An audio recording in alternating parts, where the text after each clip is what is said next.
Bhagyalakshmi serial. ಭಾಗ್ಯ ಕುಸುಮಗೆ ಒಲಿದ ಮಹಿಳಾ ಸಾಧಕಿ ಪ್ರಶಸ್ತಿ. ಅತ್ತೆ ಸೊಸೆ ಹೆಸರು ಹಾಳು ಮಾಡಲು ಕನ್ನಿಕಾ ಮಾಸ್ಟರ್ ಪ್ಲಾನ್. ಭಾಗ್ಯಲಕ್ಷ್ಮಿ ತಾಂಡವ್ ತಾನು ಹಾಕಿದ ಚಾಲೆಂಜ್ ಸೋತಿದ್ದರಿಂದ ಭಾಗ್ಯ ಮತ್ತೆ ಗಂಡನ ಮನೆಗೆ ಬಂದಿದ್ದಾಳೆ. ರೆಸಾರ್ಟ್ ಪಾರ್ಟಿಯಲ್ಲಿ ಭಾಗ್ಯ ಡ್ಯಾನ್ಸ್ ಮಾಡಿದ್ದನ್ನು ನೋಡಿ ತಾಂಡವ್ ಆಶ್ಚರ್ಯ ವ್ಯಕ್ತಪಡಿಸಿದ್ದಾನೆ. ಆಕೆಗೆ ಕಾಂಪ್ಲಿಮೆಂಟ್ಸ್ ಕೊಡುತ್ತಾನೆ. ಮಕ್ಕಳಿಗೆ ಇದೆಲ್ಲ ಮಾಡುತ್ತಿರುವುದಾಗಿ ಭಾಗ್ಯ ಹೇಳುತ್ತಾಳೆ. ತಾಂಡವ್ ಕೂಡ ಮಕ್ಕಳಿಗಾಗಿ ನಾನು ನಿನ್ನ ಮತ್ತೆ ಮನೆಗೆ ಕರೆದಿದ್ದು ಎನ್ನುತ್ತಾನೆ. ತಾಂಡವ್ನಿಂದ ಗರ್ಭಿಣಿಯಾದ ಶ್ರೇಷ್ಠ. ತಾಂಡವ್ ಕೈ ತಪ್ಪಿ ಹೋಗುತ್ತಿದ್ದಾನೆ ಅಂತ ಶ್ರೇಷ್ಠಗೆ ಭಯ ಕಾಡುತ್ತದೆ. ರೆಸಾರ್ಟ್ನಲ್ಲಿ ನಡೆದಿದ್ದನ್ನೆಲ್ಲ ನೋಡಿ ಮತ್ತೆ ತಾಂಡವನನ್ನು ತನ್ನತ್ತ ಸೆಳೆಯಲು ಏನೆಲ್ಲ ಮಾಡಲು ಸಾಧ್ಯವೋ ಎಲ್ಲವನ್ನು ಮಾಡುತ್ತಿದ್ದಾಳೆ. ತಾಂಡವ್ ಮನೆಯಿಂದ ತನ್ನ ಮನೆಗೆ ವಾಪಸ್ ಬರುವ ಶ್ರೇಷ್ಠ ಸುಂದರಿ ಮೇಲೆ ಅರಚಾಡುತ್ತಾಳೆ. ವಾಂತಿ ಮಾಡುತ್ತಿದ್ದೊಂದು ಎನ್ನುತ್ತಾಳೆ. ನನಗೆ ಹೊಟ್ಟೆ ತೊಳೆಸುತ್ತಿದೆ, ಸುಸ್ತಾಗುತ್ತಿದೆ, ಒಂದು ಲೋಟ ನಿಂಬೆಹಣ್ಣಿನ ಜ್ಯೂಸ್ ತೆಗೆದುಕೊಂಡು ಬಾ ಎಂದು ಸುಂದರಿಗೆ ಹೇಳುತ್ತಾಳೆ. ನಾನೇಗೆ ತರಲಿ, ನಿನ್ನೆ ಹೋಗಿ ಮಾಡಿಕೊಂಡು ಕುಡಿ ಎಂದು ಸುಂದರಿ ಹೇಳುತ್ತಾಳೆ. ಆದರೆ ಶ್ರೇಷ್ಠ ಸುಂದರಿಗೆ ಪ್ಲೀಸ್ ಎಂದು ಮನವಿ ಮಾಡುತ್ತಾಳೆ. ವಾಂತಿ ಆಯ್ತಾ ಎಂದು ಶ್ರೇಷ್ಠ ಹೇಳುತ್ತಿದ್ದಂತೆ ಸುಂದರಿ ಬೇರೆಯದೇ ಯೋಚನೆ ಮಾಡುತ್ತಾಳೆ. ನಿನಗೆ ಈ ಪರಿಸ್ಥಿತಿ ಬರಬಾರದಿತ್ತು, ನೀನು ಗರ್ಭಿಣಿ, ಆದ್ದರಿಂದ ನಿನಗೆ ವಾಂತಿ ಆಯಿತು ಎಂದು ಸುಂದರಿ ಹೇಳಿದಾಗ ಶ್ರೇಷ್ಠಗೆ ಶಾಕ್ ಆಗುತ್ತದೆ.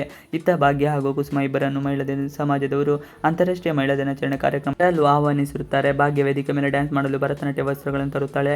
ಆದರೆ ಈ ಬಾರಿ ಮಹಿಳಾ ಸಾಧಕಿ ಪ್ರಶಸ್ತಿ ನನಗೆ ಬರುತ್ತದೆ ಎಂದು ಕನಸು ಕಾಣುತ್ತಿದ್ದ ಕನ್ನಿಕಾಗೆ ಆಘಾತವಾಗುತ್ತದೆ. ಏಕೆಂದರೆ ಈ ಬಾರಿ ಪ್ರಶಸ್ತಿ ಭಾಗ್ಯ ಹಾಗೂ ಆಕೆಯ ಬೆಂಬಲ ನೀಡುತ್ತಿರುವ ಕುಸುಮಗೆ ಹೋಗುತ್ತಿದೆ ಎಂದು ತಿಳಿದಾಗ ಕನ್ನಿಕಾಗೆ ಕೋಪ ತಡೆಯಲು ಆಗುವುದಿಲ್ಲ.